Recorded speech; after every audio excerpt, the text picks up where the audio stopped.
Surfing's world stage in 2025 was nothing short of electric. And for Australia's Jack Robinson, it was a season packed with drama, redemption, and career-defining moments. Sure, the Pacific swell didn't quite cooperate for him at the Lexus WLS Finals Fiji. But don't let that fool you into thinking Jack's year was anything less than spectacular. In fact, his journey sparks a big debate.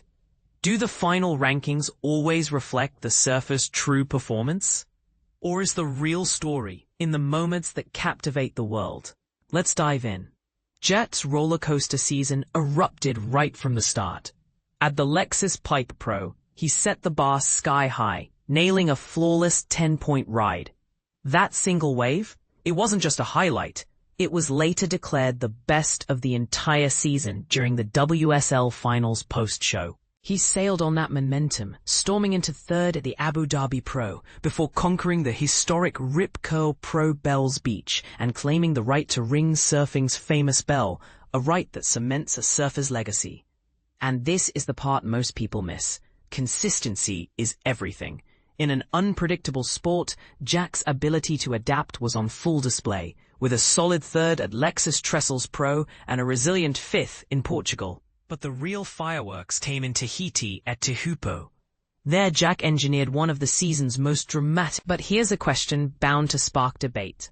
Should final rankings weigh consistency and heroic comebacks more heavily than single-event outcomes?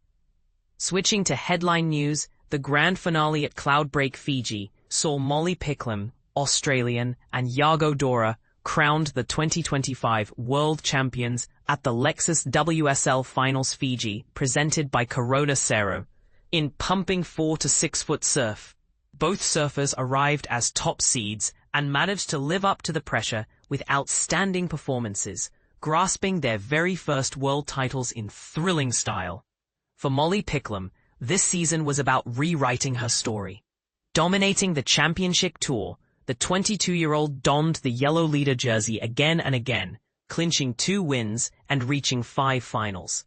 In the deciding showdown at Cloudbreak, she faced Caroline Marks, the reigning 2023 champ and Olympic gold medalist, over 3 epic, high-stakes, 35-minute battles. After dropping the opening matchup, Molly roared back with poise and power, scoring a 15.83 heat that included a dazzling 8.83 for a long critical tube ride.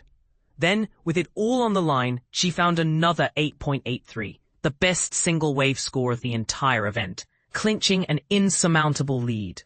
This victory made her the first Australian woman since Stephanie Gilmore to claim the world crown. How's that for coming full circle? But here's where it gets controversial. Molly's first years on the CT were marked by setbacks, missing the mid-season cut in 2022 and battling back just to make it into contention in 2023 and 2024. Is her rapid rise proof that early adversity breeds champions? Or is it exceptional, the rare lightning strike every few seasons? With tears and gratitude, Molly spoke straight from the heart, reflecting on her journey from Central Coast kid to world champion, and honoring the women surfers who paved the way before her. Her ascent was about more than individual glory. It was a win for her community, her team, and for the next wave of young surfers dreaming big. Over on the men's side, Brazil's Yago Dora claimed the spotlight, becoming the 5th Brazilian surfer in a decade to secure the world title. This year, Dora's path was all about focus and strategic mastery. 2 CT wins from 3 finals appearances, and his coveted yellow leader's jersey set up his first ever spot in the finals, and he didn't squander the opportunity. Facing off against a red-hot Griffin Colapinto, USA, Yago surfed with nerves of steel, calculated patience, and explosive maneuvers, putting down a 7.33 and 8.33 in the title heat to seal his triumph as Brazil celebrated its 7th men's crown in just 11 years. Some might say the dominance of Brazilian surfers raises eyebrows. Has their formula for success finally become the blueprint? Or is it just a generational wave of talent? Dora himself reflected on his progression from free surfing prodigy to competitive tactician. Remarkably, His growth wasn't just about spectacular waves. It was about capitalizing on tough, close-fought heats where points were hard to come by. For many, this raises a new question for the sport. What matters most, the stylish ride or the gritty, strategic point winning? For Griffin Colapinto, the runner-up finish marked a career peak and left him just short of joining surfing's most rarefied ranks. Only one other Californian man has ever achieved the world title. Does his near miss hint at a coming American resurgence, or is the era of Brazilian dominance still in full swing? Let's break down the numbers for those craving the details. In the women's final, Molly Picklum bested Caroline Marks in the decisive third match with an aggregate score of 16.93 to 6.24, after trading victories in the earlier heats. The men's final saw Yago Dora outpace Griffin Colapinto, 15.66 to 12.33. Colapinto's path to the last heat included vanquishing heavy hitters Jordy Smith and Italo Ferreira, showcasing the depth and competitiveness at the tour's highest level.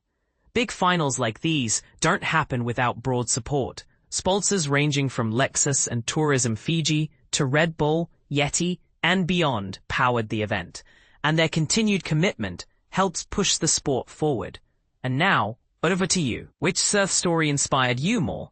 Jack Robinson's season defined by comebacks and resilience, or the breakthrough championship runs from Molly Picklum and Yago Dora? Do you agree that surf rankings should favor consistent high performance, or does that single extraordinary wave capture the essence of greatness? Let's get into it. Share your thoughts and spark the debate in the comments.